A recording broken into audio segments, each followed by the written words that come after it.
Lihat. Nelayan di sini tuh harus tahu banget gimana sih ngitung ombak. Karena pas ombak datang bawa ikan, situ saatnya mereka tuh menebar jala, ikannya datang ditangkap. Bahaya kan kalau nggak bisa ke bawah, bisa malah hanyut.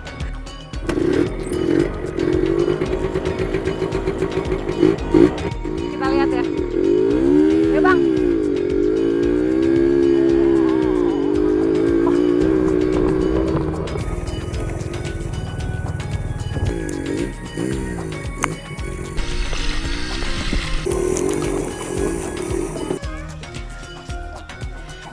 Jadi si daun geluning ini biasa dipakai masyarakat untuk membungkus ikan-ikan hasil asap itu kalau mau dibawa pergi jauh atau berladang.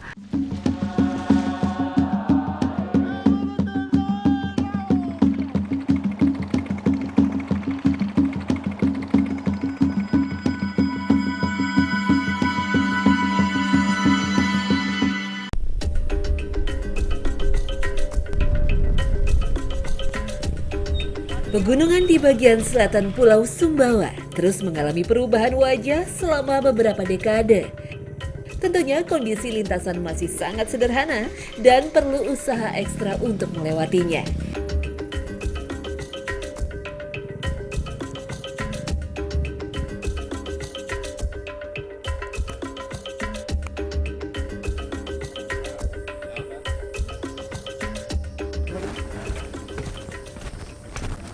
Kampung Brangbako ini lokasi paling ujung yang bisa kita akses hari ini. Jalannya memang panas, tapi pemandangannya oke lah, keren. Di Dusun Brangbako, pemenuhan protein yang diperlukan oleh masyarakat dilakukan melalui proses perburuan di kawasan pesisir. Kondisi pantai di Brangbako sangat khas, wilayah pesisir yang menghadap langsung ke Samudra Hindia. Ini salah satu kawasan pesisir di daerah Brangbako. Karakter pantai selatan emang di mana-mana hampir sama ya. Ombaknya keras, terus banyak karang-karang tajam. Jadi emang nggak heran nelayan di Brangbako ini nggak ada yang punya perahu. Lihat, bisa hancur perahu di sini nih. Ini kita mau jaring ikan di depan sana nih. Kondisi geografis pesisir yang spesifik membuat perburuan harus dilakukan dengan tepat. Perburuan yang termasuk kategori ekstrim ini selalu dilakukan dalam kelompok. Jumlah kelompok ini sangat penting karena sebagai langkah antisipasi jika terjadi insiden. Karena ombak besar terkadang datang tidak terduga dan arus balik yang deras berpotensi menyeret para penjaring.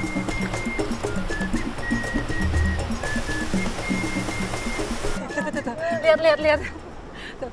Jadi nelayan di sini tuh harus tahu banget gimana sih ngitung ombak. Karena pas ombak datang bawa ikan, situ saatnya mereka tuh menebar jala, ikannya datang ditangkap. Bahaya kan kalau nggak bisa ke bawah, bisa malah hanyut. Tapi ini keren banget sih, saya salut sama mereka. Meski tinggal di tepi selatan Pulau Sumbawa, cara kehidupan masyarakat Brangbako lebih dominan agraris dibandingkan bahari. Kegiatan perburuan pesisir hanya dilakukan di waktu sela usai berkebun saja. Perburuan di alam liar dengan peralatan sederhana bukanlah pekerjaan mudah. Kelompok penjaring dituntut terus aktif bergerak agar dapat menyisir kawasan pesisir yang ada.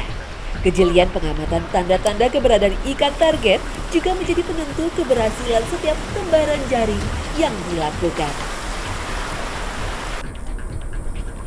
Memang di sini nelayannya tidak satu tempat terus berburu, tidak, mereka berpindah-pindah. 2-3 tarikan pindah lokasi. Sepertinya kayak asal-asalan ya, tapi mereka sudah memperhitungkan tempat yang safe, tempat yang aman untuk mereka tebar jaring, tidak terlalu curam, tidak terlalu tajam, agak landai ke sana. Dengan cara ini, hasil yang melimpah memang akan sangat sulit didapatkan. Sebab luas wilayah dan beratnya perburuan tidak sebanding dengan kemampuan alat yang digunakan. Akan tetapi ini justru menjadi kelebihan dari setiap cara tradisional. Sebab tingkat eksploitasi terhadap alam tergolong rendah. Di tengah masifnya eksploitasi ikan di tengah laut dengan alat tangkap modern, cara tradisional di Brangbako adalah sebuah harapan. bahwa perairan pesisir di Brangbako setidaknya masih akan dapat diwariskan kepada generasi penerus. Ikan apa namanya? Ikan serinci. Emang banyak di sini? Banyak. Banyak tangkapannya hari ini. Nih salah satunya. Cantik ya. Paling kelihatan sih mulutnya ya, kecil. Karena memang dia pemakan lumut-lumut. Di karang-karang ini banyak sekali lumut ya. Dan kalau orang sini sih bilangnya serinci.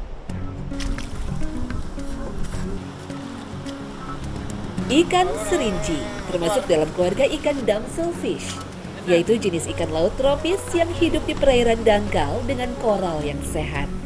Serinci adalah jenis damselfish dengan populasi yang melimpah dan banyak dikonsumsi. Proses mengolah bahan pangan secara sederhana juga menjamin efek positif setelah disantap. Hal ini sangat penting di Brangbako, mengingat fasilitas kesehatan masyarakat berada sangat jauh dari kampung mereka. Jadi buat dapetin rasa asin, masyarakat di sini pakai cara simple banget. Tinggal bawa ikan, celup ke air laut, langsung asin. Tinggal bakar. Biar gampang Ikan laut adalah sumber protein tingkat tinggi yang disediakan oleh alam. Banyak pihak menyebutnya sebagai makanan pintar karena mengandung omega 3, yaitu zat yang dipercaya mampu merangsang pertumbuhan dan perkembangan otak manusia.